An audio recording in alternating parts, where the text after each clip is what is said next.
brand new product ideas. Over the course of the past few weeks and months, people have been submitting their idea to Quirky.com. The best of the best will be discussed tonight with the hopes of them becoming a brand new Quirky or partner-branded product. The way the process works is as follows. First, we click on an idea. We understand that idea. And helping us understand that idea are our invention ambassadors, our inventors, and our wonderful panel.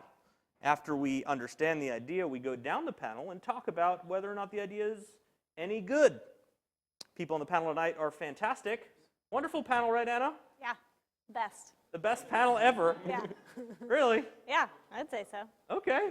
Well, Anna is what we call the voice of the Quirky community, always with great nuggets like that.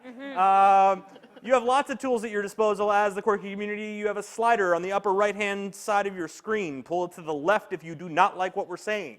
Pull it to the right if you like what we're saying. You have a chat on the right-hand side of your screen. Say whatever it is you want about anything. Then you have the ability to vote when it comes down to it. Thumbs up is yes, thumbs down is no. Very simple. Now, next to Anna, we have Avi. Avi is a mechanical engineer at Quirky. Is working on a lot of the Poppy products right now. Yep. What did you work on today, for instance? I've been working on the infant formula machine. The infant formula machine. How's that going? It's going well. Are you drinking the infant formula? I am not. No. Not once. So how do we know this is how do we know it's a tested product then? I guess we have to quantify the mixing somehow and then get babies involved down the line. Down the line.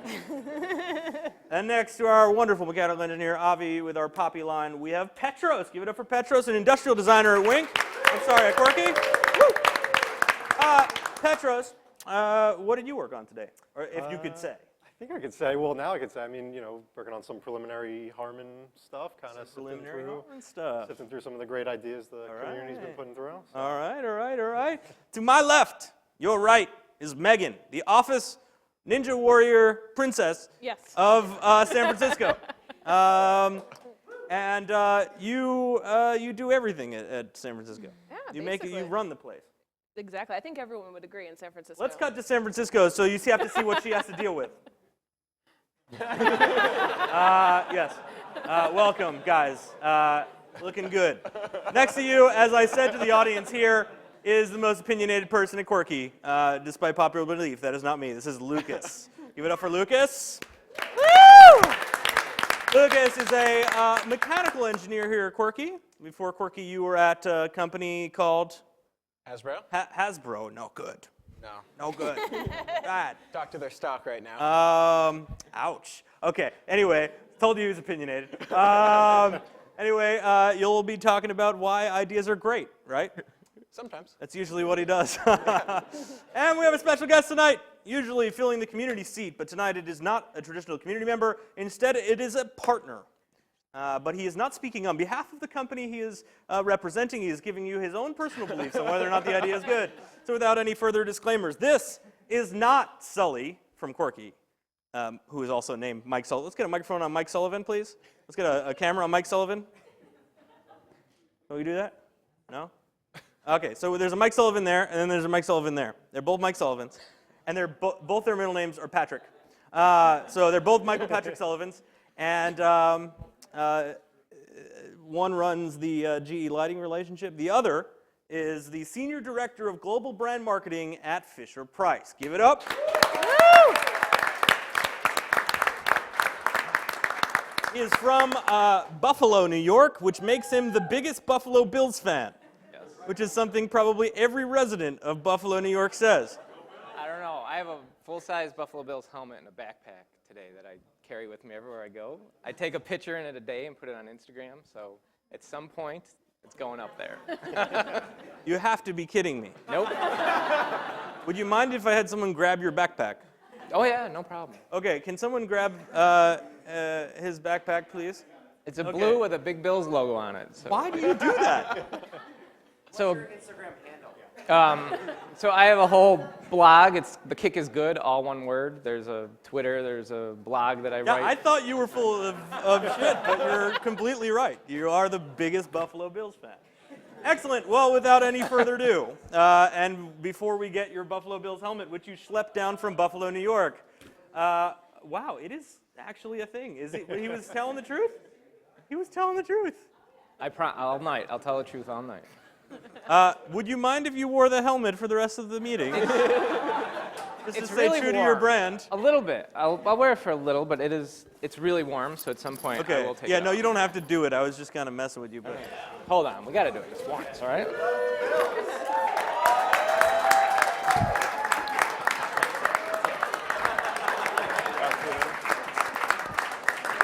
Got to strap it on. Proceed. Ladies and gentlemen, welcome to Quirky Product Evaluation. Let's look at the first idea tonight. We're breaking it up into categories now. These are Poppy ideas, connected appliances, brought to you by Poppy. The first is PYRA. PYRA. This is from an inventor, Samas, in the USA. Thank you for the clarity on your location. This is reduce spills and clutter from mouthwash. So are you saying, Terrence, does Terrence have a microphone? Basically, this idea is auto-replenishment for mouthwash and cups, mainly for commercial purposes, I guess? Like, you don't have something like this in your house. I would put something like this in my house because it makes... You would put this in your house? Yeah, because when you buy that Listerine bottle, it's like pretty huge and it takes up a lot of space on your counter, especially in New York, you don't have that counter space. So I'd rather have something I could just put on my wall and then just fill it as need be. And then once I run out, it'll automatically reorder my preferred choice of mouthwash. Yeah. All right. No one's laughing. So let's go down the panel. Let's go to Avi first. I don't really like this idea. I don't want to display my mouthwash to everybody. I usually keep it underneath the sink. Also, I don't want to have to plug in my mouthwash. I think it's a pretty simple process of just taking a sip out of it. I don't think we need to overcomplicate it. And Petros, is this the design problem you dreamed of solving? Every designer's dream. You know, yeah, I'm kind of on board with Avi here. Maybe for a commercial application, but in the home, I mean, I'm thinking about my bathroom now, and I know it's kind of like sink, mirror, little tiny bit of space, toilet. Like, I don't really see a place where I would like to have something like this. I don't see where it would fit in. So, yeah, that's me. So that's a no for 2. And we go to Megan. I don't love it. I might use it for the office, but I can't imagine that it's a huge market. It kind of reminds me of the product we had the other week. Yeah, you bring up a good point, because in San Francisco, in the office, you have like this nice little basket thing. We don't have that here, so We was do. that your doing? That was me. This basket That was has me. like mouthwash and tissues and gum. It's weird. But It's like a new thing. We don't do that. it's pretty awesome. But Okay. I don't know if this is something that is going to be so necessary that we need to have like a replenisher. I wish it would be necessary and people would Does do anyone it. use it in San Francisco? People use the mouthwash all the time. Really? Yeah, we go through Sandy? it. I hope so. All right, good. All right, Lucas, do it like you usually do, buddy. I don't think you need it. I think that mouthwash is not that important for anyone. And, you know, if you don't have it one day, nothing bad will happen the next day or the next day. I think it's really fun. You can just go out and buy it. You think it's not. just fine, and you think it's too small of a problem? I think the juice is not worth the squeeze. All right, excellent. I remember that line. Let's go ahead and hear what Michael Sullivan has to say. His personal thoughts, of course, not the thoughts of Fisher Price. It's a no for me. So, you know that big bottle of mouthwash that you don't like to see? That cap is actually, it's a little cup, like if you use it. And my family, there's 4 of us, I have 2 daughters and my wife. Like, I think we all just grab it and swig it, and it's antiseptic and it's mouthwash, so it's clean anyways, so I don't need the cups. We Anna, just what is the drink it right out. pulse of the Quirky community right now? Talk to us. Well, we are working on the slider, Right. getting the slider up, Yep. but a little bit of concern, you know, in the past we really said we didn't do disposable type items, so are we now considering them, was a question that came up. This could be very messy. It seems on the whole, this seems unnecessary. I would guess they're at about 37%. They're at 37% of the community likes it. How about the room? Any big believers in this? Anyone love this? Okay, then no further discussion is needed. Should Samus in the USA be a Quirky Inventor Night? Hands up if yes. Hands down if no. Terrence is all alone. Oh, that was a no. That was a hands down if no, and you are the professor at Parsons. Okay. It's okay. It's all right. That is a no. I'm sorry. We're moving on to the next idea. And for this, it's another Poppy idea. This is auto replenishment on a candy treat dispenser. Automatically order from Amazon when your candy or treat supply is low. Let it think for you, which is the tagline for Poppy. This is from an inventor named Fluffy. Live long and prosper. Anything we need to know about this, or is it the obvious, Terrence? I It is think- a dry food dispenser of candy and nuts Yeah, and things. I think one thing to know is that he thought this in 2 levels. You know, you have the ones that you could use for your home, either your favorite like candy, but he also saw this could be used for like, you know, commercial use at an office like this and a smaller scale. Like, you know, when you go to the barber shop and they have those little peanuts or mixed M&M things, this would be something to automatically replenish. So for the vending companies to know when they need to come back. Yeah. We got to go straight to you on this one. I can see this being a hit in San Francisco because we just put out candy jars the other week and they were very popular. I think that the portion control part is also pretty nice because if someone's standing there like trying to twist it for like 3 times, you can be like, hey bro, slow your roll. Like, it could be good for that. Fair enough. Now we go to Lucas for some real talk. I don't hate it, actually. For an office setting, Good as it or gets, commercial guys. setting, yeah, don't hate it. You don't hate it? Yeah. Bless you, Anna. Excuse me. Excuse me. Just got excited about. And speaking for himself and not for the company he works for, Michael, what do you think? For commercial use, I can see this. So say you're a guy or a girl and you have a vending machine business and you can get to 12 a week. If you had this, you could get to 24, 36 a week. So there could be a real benefit if that was your business. But home use, I can't see it. But the commercial, So you don't think the consumer product here isn't compelling? right, it's a commercial play. Which isn't necessarily the Poppy brand positioning. Anna, did you want to say anything, or was that just let me clear my throat? I'm ready if you're ready. Instead, I'd like to go to Aaron Petrie in Washington Square Park, where we're talking to people on the street about this candy dispenser. Aaron, what do you think? Hey, Ben. How's it going? I am here Super with excited. David and Shula. We're talking about the the candy dispenser. Shula, what do you think about this? I think it's probably both my dream and my worst nightmare, to be honest, because I love candy so much, but I probably shouldn't get a refill every time I need more.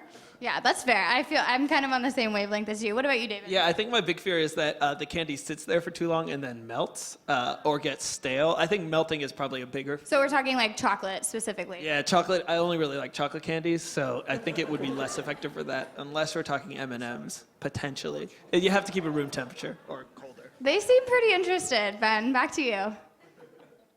Yeah, you went deep on that one. All right, Anna, what are they saying? I would say this is pretty high. We're at like 65% here. Candy is $1 billion industry. They really like candy a lot, Ben. This is great for candyaholics. It would really sell. Is candyaholics a thing? Yeah, according to Jesse Hogan, yes.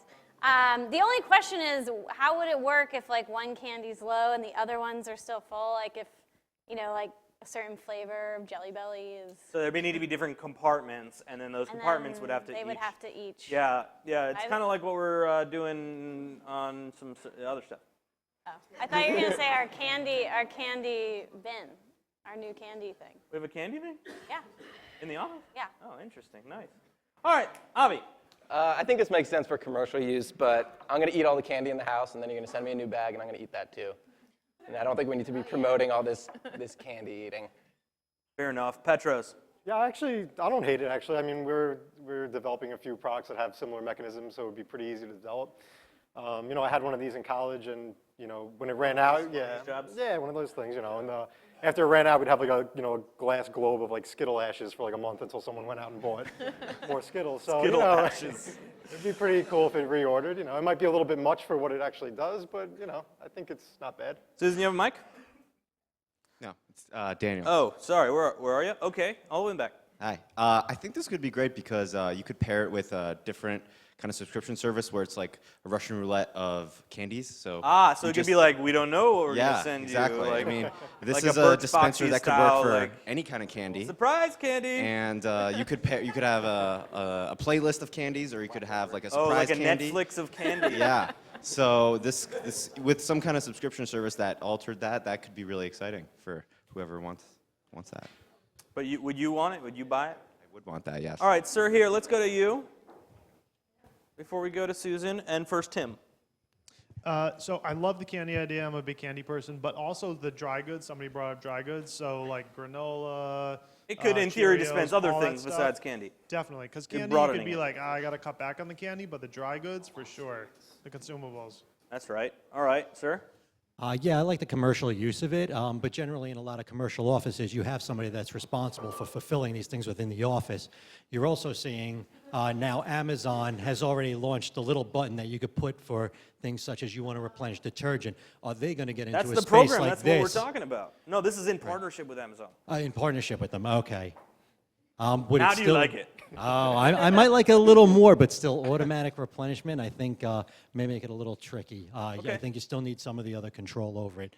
Maybe just easing that job of replenishment. Do you want to say something? Yeah, with the hand, you could implement rationing if you wanted to allow, if you had a hand scanner in there to only allow people to get a certain amount of candy. Touch ID on the iPhone. Touch ID, and then based upon whose hand it is, you get a certain amount of candy. No candy for you. Integrate with like how many steps you did or whatever. Let's go to Susan. So I have 2 points on this. For the commercial aspect and the vending machines, I don't like it because in order for you to have, like the person over there was saying, 12 vending machines, then you go to 24 vending machines, and so on and so on. Normally you would hire another person for that, so I'm not about to like get rid of someone's job for some Snickers. So the other point that I want to make is that for home use, those dispensers, that black and white one that they show as examples, the bottom one looks like it has cereal in it. Now, a lot of people have dispensers, so if you remove the fact that just candy, you're just getting Snickers, and you think about rice, you think about cereal, you think about oatmeal, you think about like all these different things that people are putting in dispensers, and now it's like a much bigger thing than just, candy And then you like bits. it. Yeah, I like it. And we go to San Francisco for Oren. San Francisco, please. Oren. Nice outfit. Oh, thank you. Sorry. So commercially, I like this because, like, who has a quarter walking around? Like, if you go down the street and you see like a little dispenser for M&Ms, like I don't have a quarter, so maybe you could use your phone and do like Apple Pay or some digital currency to just buy some candy real quick because I don't have a quarter. And also, I was wondering if we could hear from some MEs about the difference between like a Skittle dispenser versus a pretzel dispenser. It's going to dispense different amounts, and different foods are going to dispense at different rates. Like, how easy will it be to mitigate that issue? Avi. Yeah, you would have to calibrate it depending on what you put in there. But we would know that based upon what we sent you. Exactly, or you could barcode scan it and know what you're putting in there. Okay, so now we go to the vote. Should Fluffy, can't believe I'm saying this, should Fluffy be a quirky inventor tonight? Hands up if yes, hands down if no. Hands up if yes, hands down if no. Keep them up. I need a ruling, please. Keep them up. Take into consideration San Francisco. Like about a half of San Francisco. It's down the middle. Looks a little under 50. Do we have community voting tools, Graham? We have. Let's see. Let's see. It looks like we are having some technical difficulties. Give it a chance. Hands are still up. People are saying, like, you got to do this, you got to do this. Okay. Ruling from the back again, please. All right. Congratulations, Fluffy. You're a quirky inventor.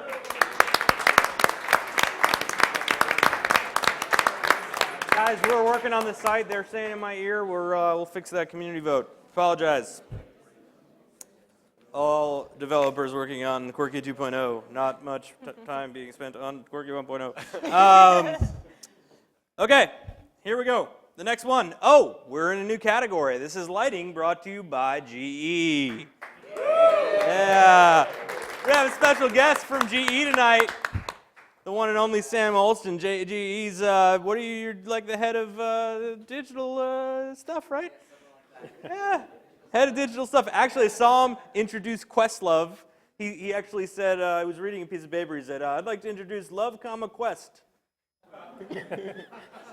That didn't happen, but I wanted it to. Anyway, moving on. This is Michael C's idea. This is the Wink landscape light.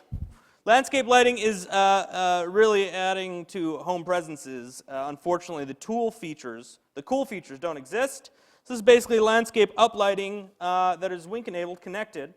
And this is submitted by Michael C.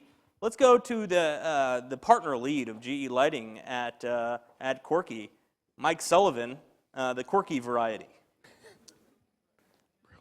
Do we have any additional detail on the submission? Yes, go ahead. Yes, so Michael C. thought that, every time that he wants to either change the lights, he has to physically go out there and actually change the light to whatever he wants to spotlight, his azaleas, his roses, his tulips. When he has to change, he has to reposition it? He has to reposition it, he has to go and change it automatically, and if he wants to put a different color light on it, he has to go and change it himself. So he's seeing this as, we're seeing the technology where a lot of these LED lights are able to reproduce different colors. This is LED outdoor landscaping lighting with color changeability, RGB Correct. lighting. That's connected via Wi-Fi, so that way that you can change it via your app. Wi-Fi?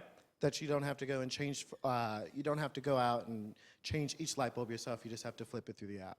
We're lucky we have one of Wink's finest members. I have range concerns. The one and only Noah Keating.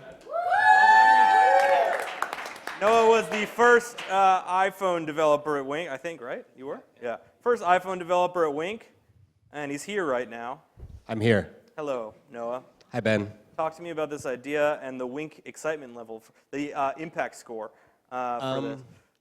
Well, I think we have a really good product in the current solar-powered lights that go on your porch where you That's a partner product, not a Quirky product, right? No, it's a product that exists in the marketplace. Got it. So you can buy lights that are solar-powered that turn on. You don't have to do anything. I'm concerned about the power consumption. I'm concerned about the range from your house. I'm concerned that the color changing isn't going to add too much unless Is there anything you like about this, Noah? I like the idea of fancy colored rave lights on your walkway to your house. And that's about all I see in this. Excellent. Now let's go down the line here. So Mike, you think GE would like this? Well, GE currently licenses out their outdoor lighting business, so this would be a little bit different taking it back in-house. I think I have some of the same concerns Noah has in terms of range and hi, Dave. Range and power consumption. I do think there is something to the idea of lights that you can control remotely and have cool color changing features, but GE doesn't license out connected outdoor, separate. Fair point. So yes, technically this could be a product for them. And speaking on behalf of the company and not giving his own personal views is Sam.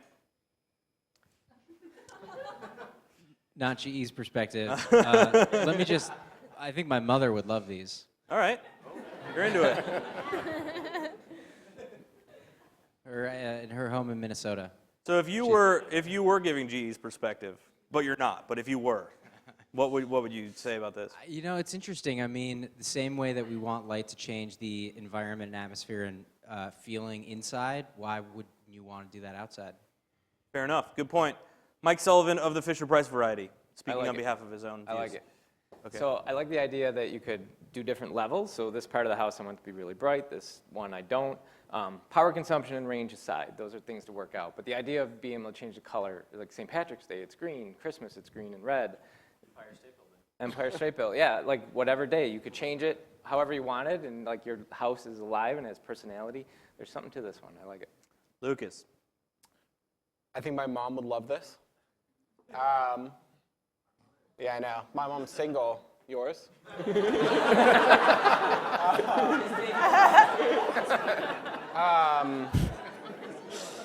Wow. She's lonely. She needs a friend. She's got 5 cats, and so. Fair enough. But these things are going to be really expensive. The current market, I think these guys are commodities. I don't think people are willing to spend $100 or $150 a light. Megan, what do you think? I don't like it. It reminds me too much of that house on your street that was lit up for Christmas for far too long and far too brightly. And that's what it makes me think of. If you change the color of your rooms, I don't know. Petros.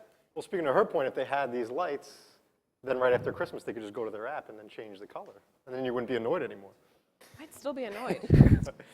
And Avi. I like the idea. I think that price and technology are in the way, but the idea is good. Okay, and Anna, they're at 48%. We have our live poll up and running. What are they saying? What do you think?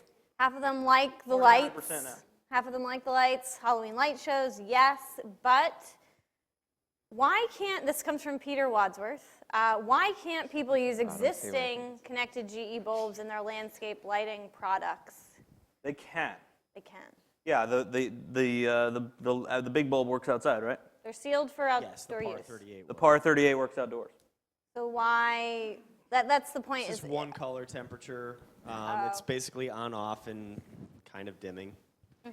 Okay, all right. 48%, 50-50. Anna, you say, okay, Yeah. 50% now. We have one comment over here. Go ahead, sir. Hi, I was just thinking about it in the sense of maybe a security feature, that maybe if you're away and you have it connected through a smartphone system, and then maybe if you were to turn it on and change the lights at a certain time, it would make it seem like you're at home.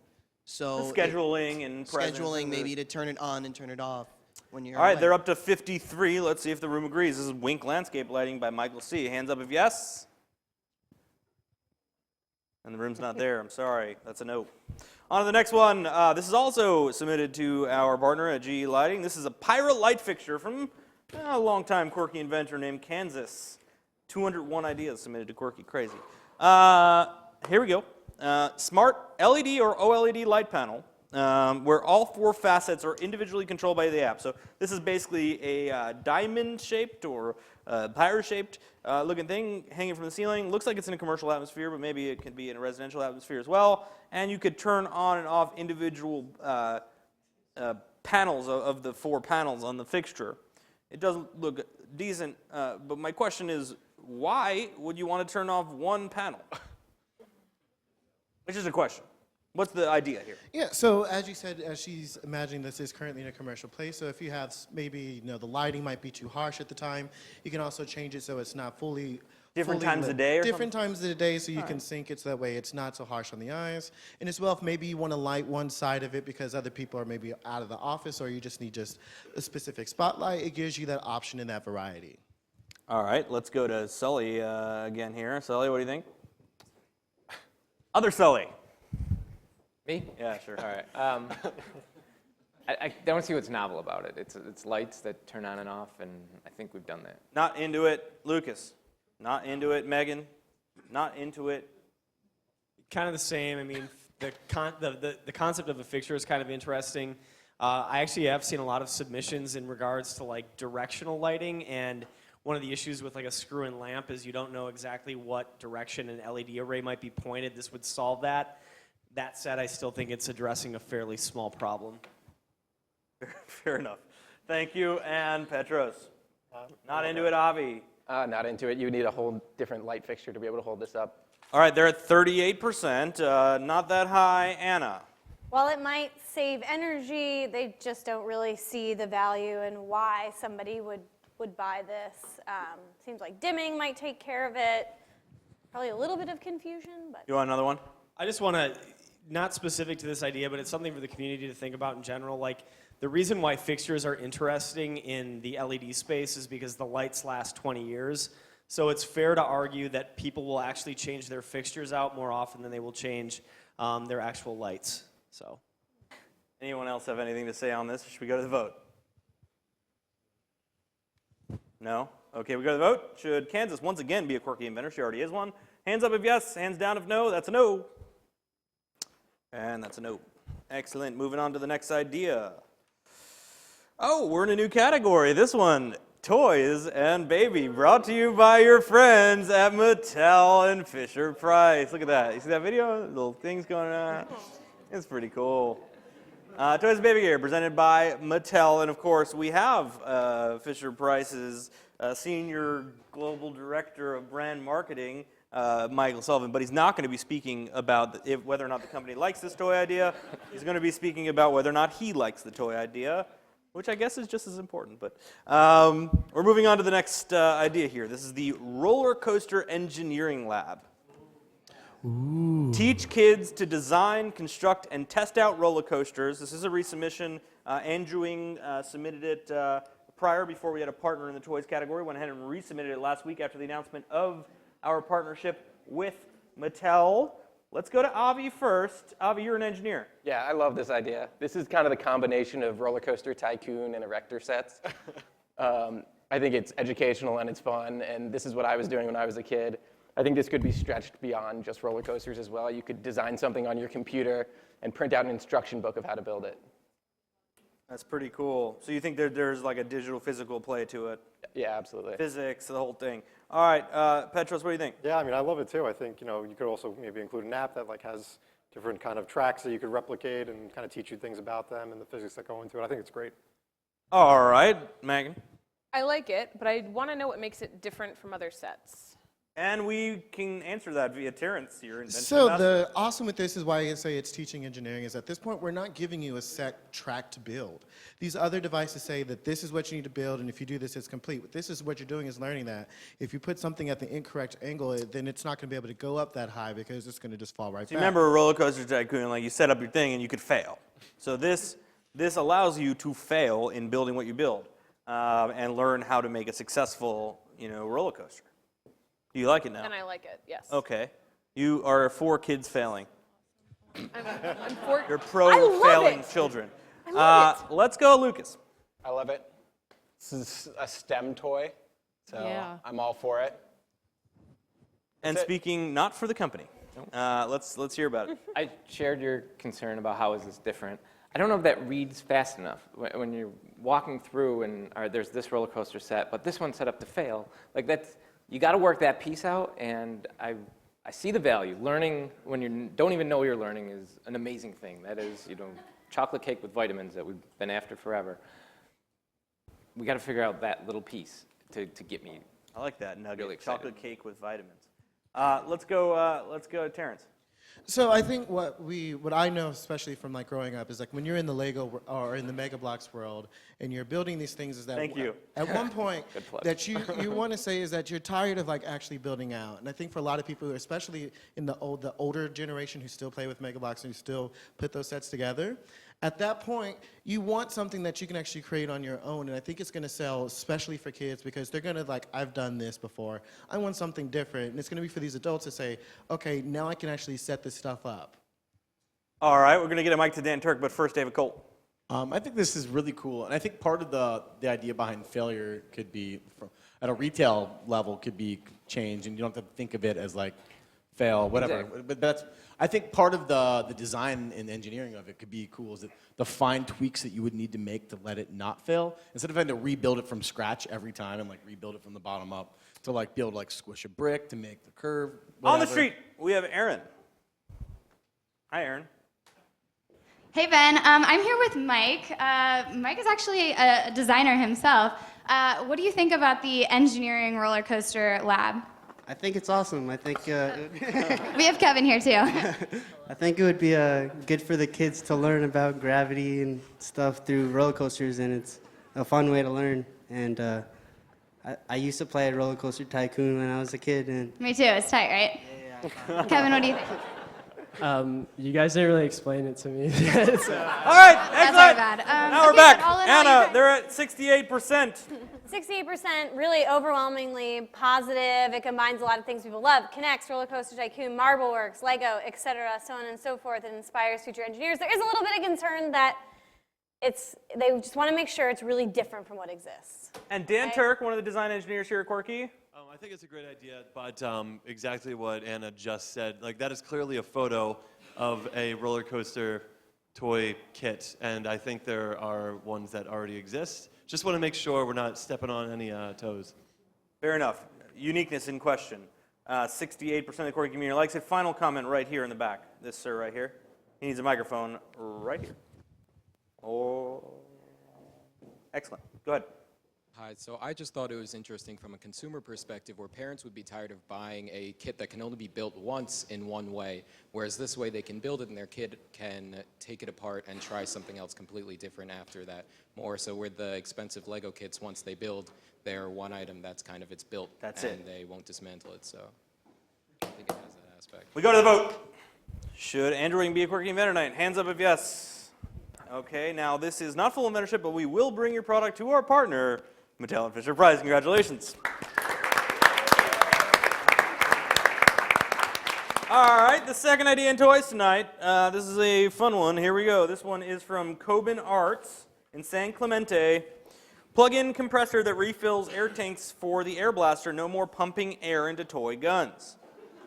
As you know, we have a partner in Mattel, and they have a brand called Boomco, which is a lot of fun. We have lots of their little toy guns around the office.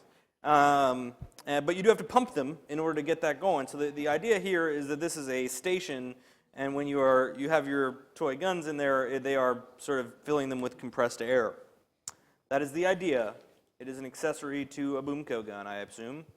And am I understanding that correctly? Yeah, you are. Okay. Well, then let's hear from the panel, not speaking on behalf of the company. The fun of a lot of those guns is how hard I pump, and if I crank on this thing and get a ton of air in there, I'm going to blast my friend in the face and it's really going to hurt, or I'm going to go quickly and pump and shoot to get as many out. I think part of the fun of that is the pumping, and this steals it from me. I tend to agree. Lucas? I think you have to work for the fun. I don't think running back and forth to the station to fill up for air is that much fun.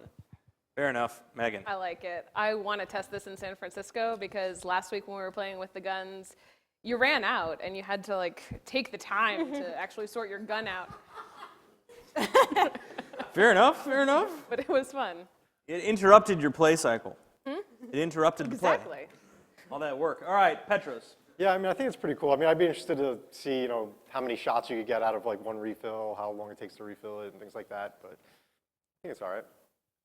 Let's go, Avi. It reminds me of paintball guns with the CO2 cartridges. It seems like overkill for a kid's toy. And those things are pretty, you know, fairly priced, not cheap. Let's go to Anna. It seems kind of mixed. A couple of people are saying I would, if you were given the choice, I would definitely buy one where you didn't have to pump, but a lot of people agreeing with what was said on the panel. It's part of the fun, it's part of the work. 34% for Coben Arts' idea. Let's hear from everyone here. Anyone really like it here? Dom? I think what's cool about this is that it opens up a new gameplay, right? If you have to relay to this station to refill your gun, then you have a whole new sort of element in your game, right? It's like laser tag where you have to like get back to base. Exactly, yeah, you have to reload. I think it's kind of cool. Interesting. That's a good thought. Let's go up front here. I think there's kind of like a replacing your clip of your ammo kind of element to this that makes it kind of fun. So, yeah, exactly. Yeah, all right, fair enough. You like it. Anyone else like it? We're at 34%. We're going straight to the community vote. Should Coben Arts be a quirky inventor? No one? Not even? Sorry?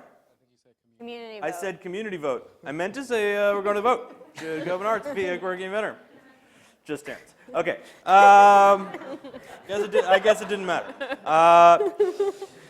But I am sorry about that. Now we move on to the next idea. This is, we're in a new category. This is audio brought to you by our friends at Harman.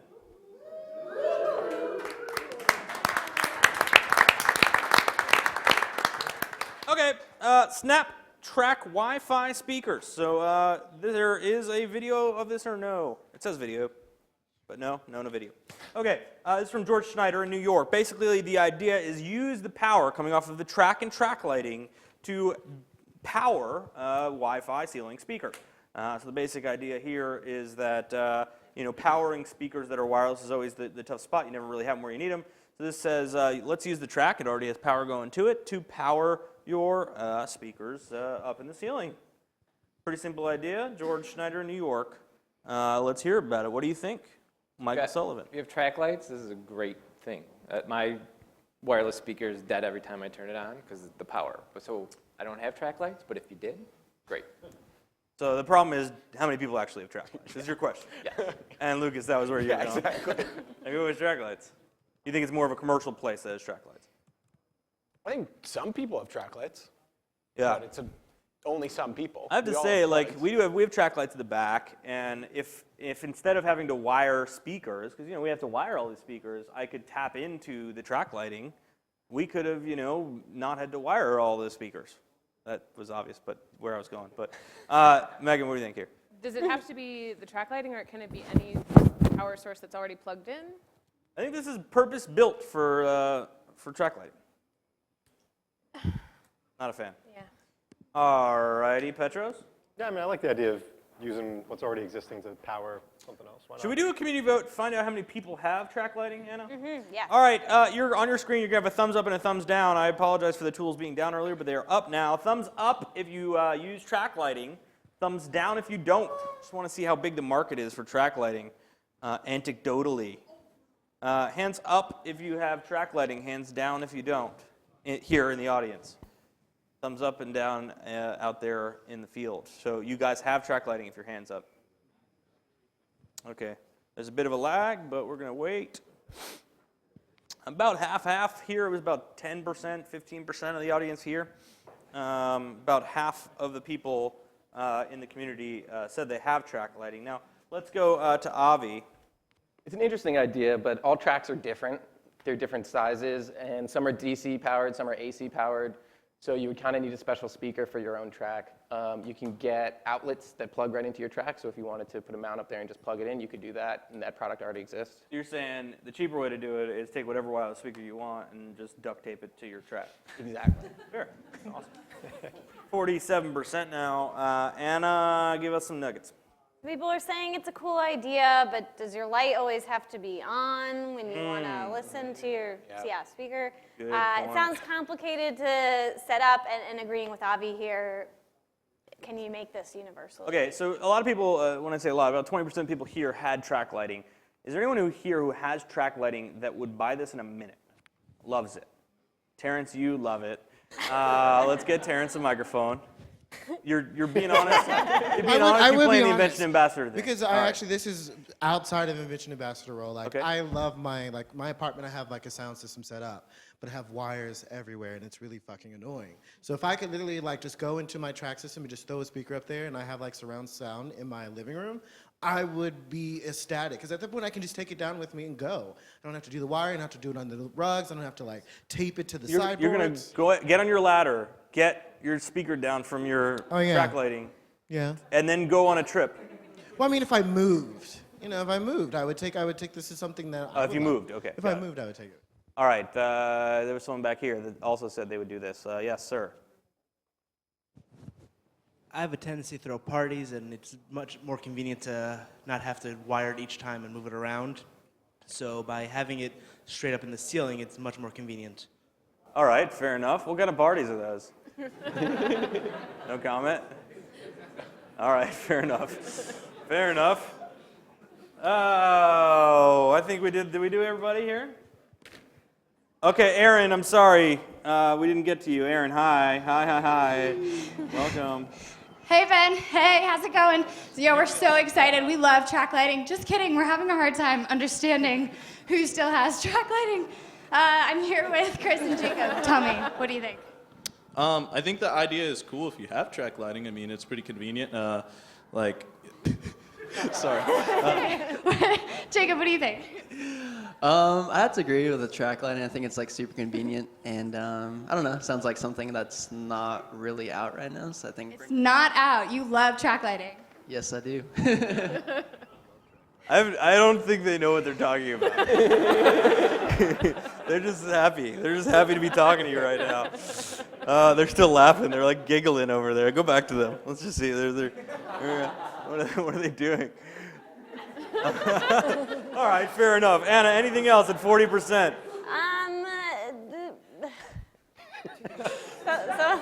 Someone's saying I like cows.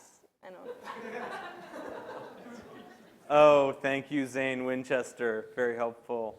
Okay, we go to the vote now. Should George Schneider in New York be a Quirky inventor? Hands up. That's not going to do it. That will not do it. On to the second audio idea of tonight. This one's fairly interesting. This is the Soundless Subwoofer. Very interesting concept. Okay, Soundless Subwoofer. So Danon's idea in Croatia is you're wearing headphones, correct? Correct. And you basically put this in your pocket. Your pocket, or if you're at home, if you want to put it in your couch. Or your backpack. Your backpack. Or wherever. And your you bike. feel that thump of the bass. It's like... You feel that thump of the bass, but no one can hear it. It's basically you're pimping out your body instead of your ride. You're pimping that out. You have that subwoofer. You're gonna feel it. You're gonna be walking, and you're gonna have that experience that you're pimped out. So you feel the thump of the bass. It's synced with your headphones, but no one needs to know. I'm wondering, should this be sold at Toys and Babeland? The comment was made that this would also make a good adult toy. Well, that actually exists already. I've done a little search into that. So I'm very thorough in my checks of what is existing, and that exists in the adult world. And we'll leave it at that. So what is it that exists exactly? Describe the competitive product. It's important we do our establishment of the marketplace here. So what is it that's the So that's the what competitive happens product? is that there's a device Right. that you might insert wherever you would like to. And it's connected to a iPod, and when you press play, it will actually Thump to the bass. Yeah. Got it. Sir, back here, please. I was just thinking about it in more of a practical sense for maybe someone who's deaf. That maybe they want to feel like that sort of. Thank you for bringing back, No, I'm just saying in the more of a sense of like if they want to wake up to a. No, it's a fair idea. Yeah. Like they want to wake up to a certain the certain like sort of pattern of a vibration. And this is a to thing. Wake up to. It's one of the things we've talked about a little bit with Harman is this whole idea of bone conduction for sound transfer. It's not it's not necessarily all the way there yet, but it's an interesting technology. Obviously, it's interesting for deaf folks. It's also just interesting in order to emit sound in a silent state, so you can live in a more personal sound experience. So, Avi, what do you think here? I can't really fathom what the experience is like, so I can't really say. Okay. Something vibrating in my pocket to music, I guess. Yeah. All right, Petros. I'm picturing this as like an addition to like a surround sound system. Like I put it under my couch. I'm watching Jurassic Park and like the T-Rex screams in my face and like my whole It's body like a rumble. shakes. Yeah. Well, I think that's it's like what a subwoofer does. Yeah, like adding extra sense to another system. Yeah, I mean. Yeah. Okay. Go ahead. Thanks. Can one get that feeling, that bass feeling, without getting the sound? Is that even like in the realm of physics a thing? I mean, Lucas. I have no idea. I think we should ask Andy. Is Andy? Andy? Is Andy there? We have some electrical engineers in San Francisco. Andy, Oren has something to say. Oren, what do you want to talk about here? So photography already exists for the home theater and actually for the drumming market. A lot of drummers will get a thing, I think it's called like a rumble pack or something. You put it under your drum throne and you'll feel like the bass kick under your seat. It's more for fun for the drummer. I guess it feels good too. But they also sell those for like home theater systems to put under your chair to feel the rumble. As far as being able to hear the sound or not hear the sound but feel it, you just go subsonic. So that means under 20 pulses per second, and you'll be able to feel it. You'll be able to feel the volt, like the jolt, but you won't hear it because it's not in the realm of your eardrums to be able to pick up that sound. I really like this. I think it'd be pretty cool to have. I don't know about walking around with it in your pocket. I think that'd be awkward. But there's a lot of really good situations to have some good bass. Simulate earthquakes, maybe. Be kind of cool. Yeah. All right, let's go here. So it is a serious thing. What do you think now, Lucas? Come back to me. Sorry. Okay, let's go to Sullivan. It's novel. I like it. I think in a over-the-ear headphone, if you demoed this, you'd think it was really cool. It's hard to, I'm with Avi, visualize it because it's audio. That would be a big reason you can't visualize it. But if you tried it, it's so novel that it would be something you'd be like, oh, that's cool and it's different, and there's a market for that. Okay, and we go to Megan. If it's in headphones, then I'd be interested in it. But if it's something I have to carry around, then no. The thing about it being in headphones is obviously you just have bass coming through the headphones, like through this actual speaker. You have good lows and stuff. Then I don't want to carry something else around in my pocket. Okay, too much. Anyone else here? Okay, go ahead. They've got a device in some gaming mice that shakes the mouse when you. Yeah, like the rumble pack. Yeah. In mice for computers specifically. I don't know. It's a different. It's not a wave though. It's like a little weight that spins around. Right. Haptic feedback is the official name for that. There you go. Haptic feedback. Excellent. Okay, we're going over here. Yes, ma'am. Hi, I'm just thinking maybe you could market it as a replacement piece. It could be a snap-on piece to a headphone. You take the headphone apart, snap it on, and then the outcome is different. So take whatever headphone you want, and then just add this bass booster. Well, it would be an alternative device to music. So you would just snap it on. Instead of listening to music, you'd be listening to the vibrations or feeling the vibrations instead. All right, interesting. Should Danone in Croatia be a quirky inventor? Now, hands up if yes. That's a no. That's a no. No audio ideas tonight. Let's move on to the next idea. We're in a new category. Welcome to the Connected Home, brought to you by GE. Love those guys. All right, the first idea tonight, might have a little overlap between our friends at Fisher-Price and our friends at GE, but we put it over here for now. This is from Bruce Almighty. The names tonight are fantastic in Indiana. This is his third idea submitted. Children's Play Perimeter. Basically, this uses iBeacons or beacons to set up a perimeter. It puts a wristband or some sort of thing on the kid, and then you would get a notification if your child is out of bounds. Is that all, Terrence? Yeah. No shock collar, No shock collar. Bruce has a one-year-old child, and they were always kind of, as you're doing things around the house, sometimes you just need a third eye. So this was kind of just to help him out. If you notice that the baby went to maybe an unmarked area, like near the kitchen, or maybe towards the stairs, that vicinity, he would automatically get a notification, or maybe there could be a sound that could maybe work in sync with, Ding. That's one of our products that's already in our portfolio. So that way that he can just have. So you would use the other connected home products in the home, Amazon Echo, things like this, to make the noises necessary to know that your kid is out of bounds. Sir. Don't they already have this for dogs? Yes, electric fences. Thank you, sir. Let's go to Noah. Noah's done a lot of experimentation with beacons and Bluetooth low energy and technologies like this. Noah? Yeah. I see this as a software solution. There are already existing iBeacon hardware solutions out there, like Estimotes. Unless Quirky's going to get in the business of making beacons, I don't think this is a product. Beacons are multi-purpose. This is single-purpose. Yeah, no. But the thing is, I think the idea here is the wristband, not necessarily making the beacons, but making the child. Yeah, but that's another single-purpose wristband. You're just going to give your kid your hand-me-down iPod or your hand-me-down iPhone. So the toddler is going to be carrying Apple Watch. an iPod.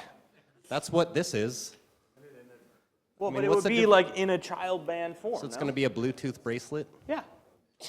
But you're going to hand me down your old Apple Watch when the next one comes out. Fair point. He makes a point. Yeah, we got 11 months with that thing. Clock starts tomorrow. All right, sir. Sound-based versions of this have been out there. I don't see the big incremental jump just to push it to my phone. No thanks. Right, because if it's a perimeter and that you're always within an earshot of, you just need an alert. Fantastic. You know a thing or two about babies. Oh, sorry, you're not speaking. No, yes, I do. Okay, yes. All right, let's go, Lucas. I don't see it. I don't see what's wrong with the leash.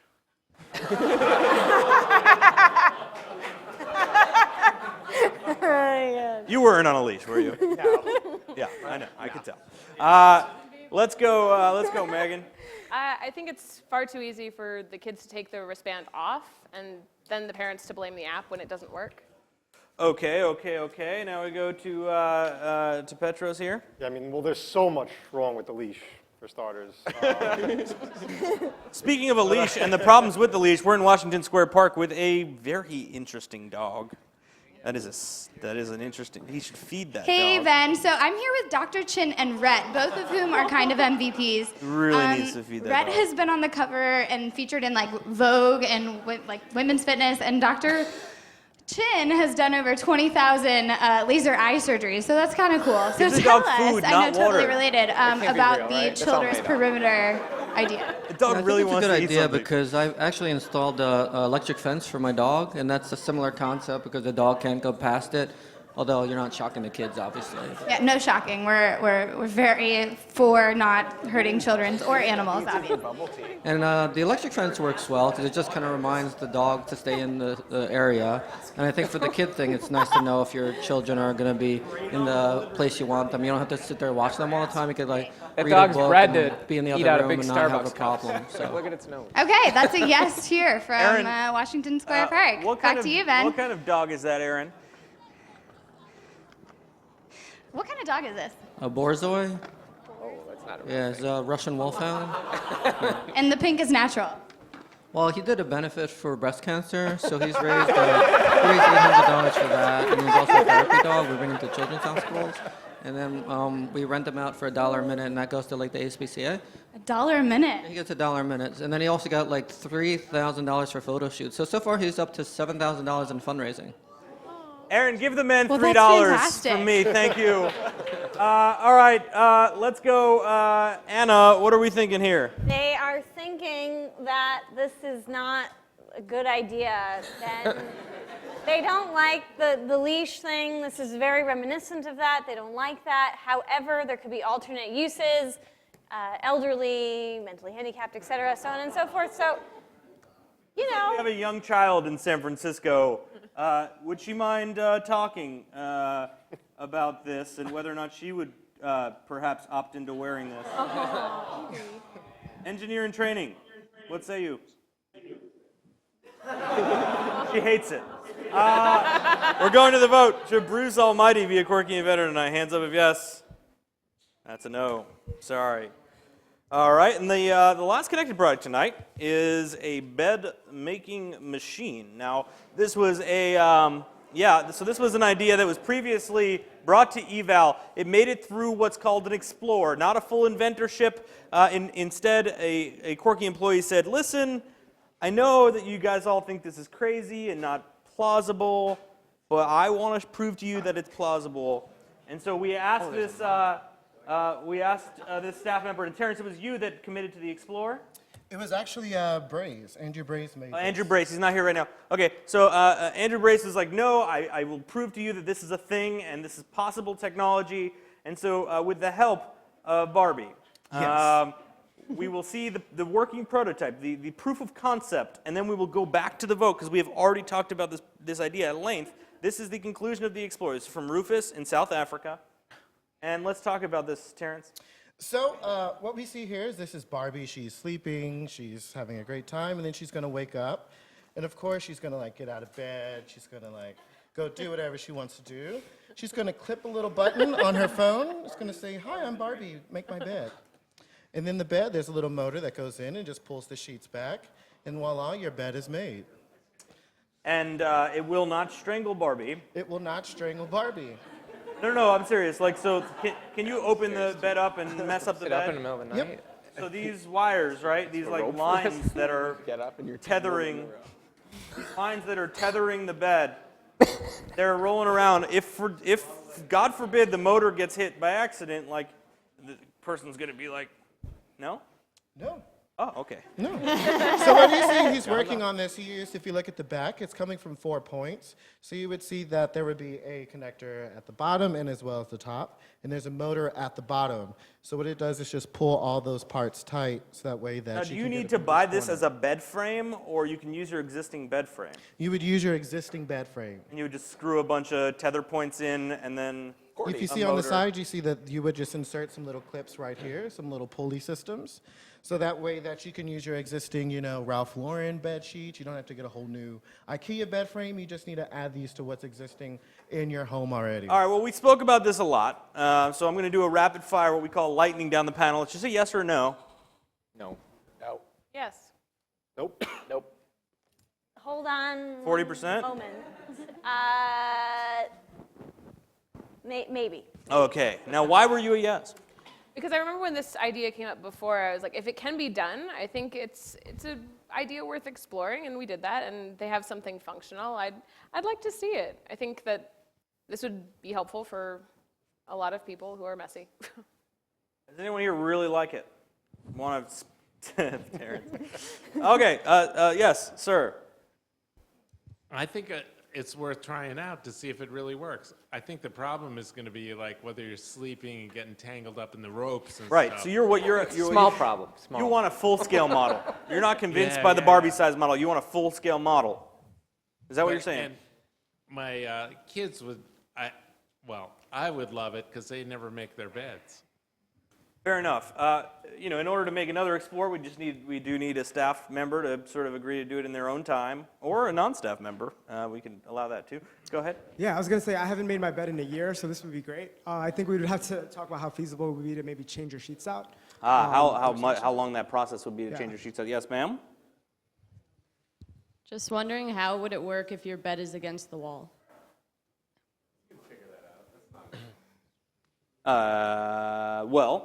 It looks like the motor apparatus would actually be below the bed. It's just that the tether points are coming from the back, so you could probably still put it up against the bed. I mean, that's what they had going. For here. proof of concept, the tether is coming from the back, but everything would actually live locally underneath the bed frame, so that way that you could use it to a power source, but it's not really interfering and it's not kind of deterring from the look of your At 37%, sir, did you want to say something? I feel like to really make your bed, you kind of have to do this. The fluff. Otherwise, it just looks like rumpled sheets that got pulled over a bed. Right. That seems like a problem, and the wires seem like a problem. What about magnets? Magnets solve everything. Really do. This could be the next slide writer. What do you mean by that? Magnets. What do you mean? Incredibly successful. Yeah, exactly. Okay, excellent. Let's go right here. Well, to continue with the problems of the strings and add on to the magnets, what if they were attached? Because I know with my bed, oftentimes the sheets slide off. They go from side to side. So what if they were attached to the frame on either side, not by strings, but by some sort of sliding device using magnets? And that way they would stay even and they would just slide up and down. So what I'm hearing here is that people are still intrigued by the idea, but are not yet convinced. Is there anything you'd like to add that hasn't been said? Okay. So I think people that don't make their bed don't care about making their bed. So why would they pay hundreds of dollars to do something they don't care about doing anyways? No, they want to make their bed. But they don't, They're just because too they lazy. don't make it. Because making the bed takes a minute and a half. But so to they us, don't it care takes that like much an- about making their But bed. to someone who still doesn't wanna make do their it. bed, it's like an hour. So you to would pay us. $500 to make your bed? Hell yeah, I would. Bullshit. Bullshit. Have you ever tried to go home and bring someone home and your bed's messy? Hit that button and boom, you're done. Yes. So I'm on the fence because I think it's great to have your bed be like pull of string. Is this gonna make it harder for me to change my sheets? Because I'm already having issues with the fitted sheet situation. And duvet covers. Have you guys ever tried to put your All thing right, we're inside of gotta go to the vote. You guys are all over the place on this one. This is Rufus. Did you want to say something? Well, These are real things. I'll talk to you about the duvet cover thing later. Is there a trick? I have a trick. You have a trick? What's your trick? It's called the taco roll. You roll it up like a taco and then you flip it out. It's amazing. I'll send you the video later. Nobody would buy this. Mike Sullivan, former senior buyer at the Target Corporation, says no one would buy this. Let's go. Rufus Wenzel in South Africa. Should he be a Quirky Inventor Night? Hands up if yes. Still a lot of interest in this idea, but... Explore the Explorer. Do you want a full-size model? Listen, we need to move up to a full-scale model, and I need someone to commit to doing it. I will commit to doing this. On your own time. On my own time. On your own time No. with Terrence. Yeah. Really? And David Cole. Wait, Dan. Should we allow? We got Dan. We have Dan Turk. Yeah! Oh! No, we don't. No. Sorry? Yes. Oh, Brace volunteered. We have Brace, Cole. You don't need me anymore. Brace has got it. No, Oh, you're out? We want him. I'll be a helper. Okay, fine. We have enough people willing to explore it. The question is, should we allow them to do this? I have no reason not to, but should we allow them to spend their own time exploring this idea and bringing it back to eval with a full-scale model? Hands up if yes, and that's a congratulations. We will let them explore your idea. Single clap. Okay, single clap. Okay. Yeah, all right. Excellent. All right. Now, we are almost done, guys. We have two more ideas. These fall in our other category, brought to you by no one, which means we will talk about the idea briefly in what we call a lightning round. The round will take exactly 2 minutes, and then we'll go to the vote, and then we will call this eval over. We have two lightning round ideas tonight. Again, to remind you what happens if one of these ideas is selected, we will select it and hold it until there's a partner in this category. So this is Cycly, brought to you by this guy. Now, what this is a safety concept for bike riders. It goes behind your seat post, and then it projects on the actual rider whether or not the rider is stopping, moving, about to turn right. Pretty interesting. Was voted up. Terrence, anything you need to add about this? No, you pretty much got it. It's just going to display if you're turning right, left, stopping, or if you're going to keep straight through a light. And this is projected on the back. Projected on the person's back, so it only works at night. I mean, I think we could do something throughout the day that can maybe show up.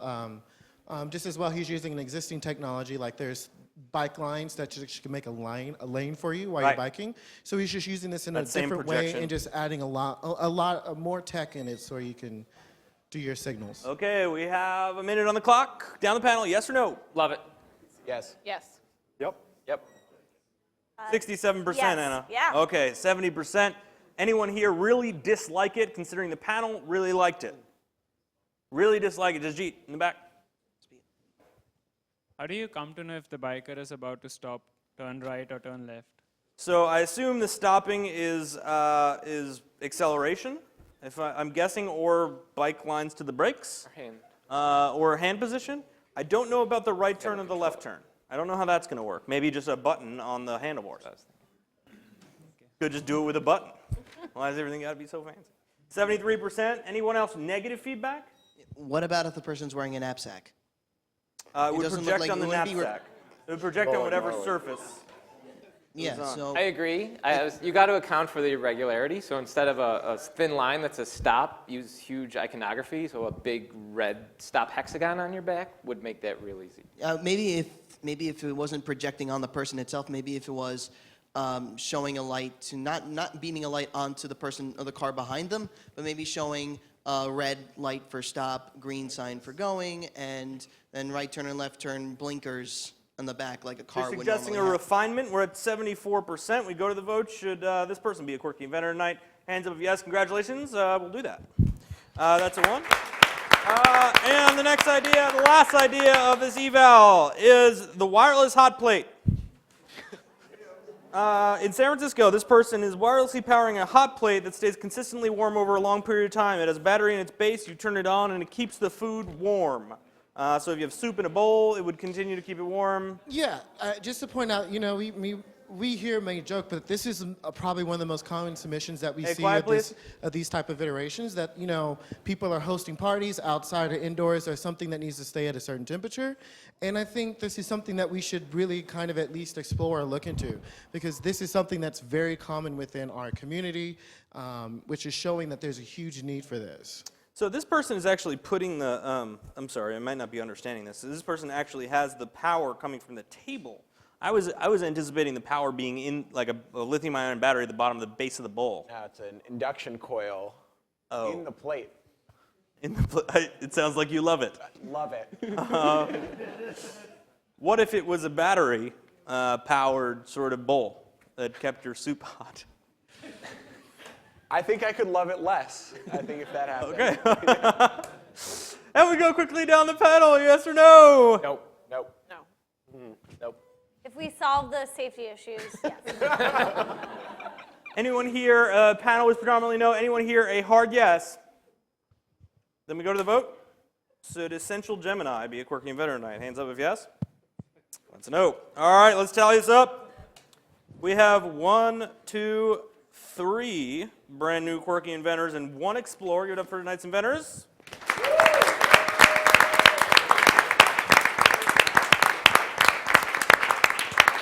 I have 2 special announcements before I let you guys go. Number 1 is I appreciate everyone's outpouring of support for the team at Wink, given the outage over the weekend. We're incredibly sorry, and the team turned it around really fast.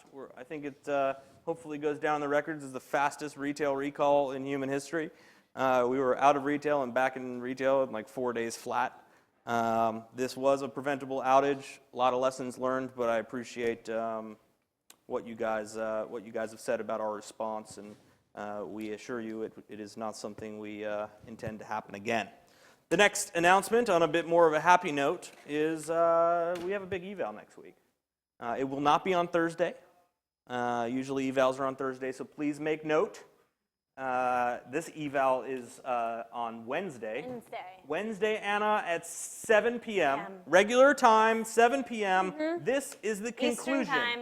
Eastern time. This is the conclusion of the incredibly popular Harman Invention Challenge. The first invention challenge powered by Quirky Partner. This is incredibly exciting. We got hundreds of ideas, 800 something ideas in headphones. And over the course of next week, we are going to be working with the Harman team, and we're going to come Wednesday night, not Thursday, Wednesday, with an all-star eval. The Harman executive team will be there. It is going to be a big show. Please join us next Wednesday night. Until then, continue doing what you do. Good night. Thank you.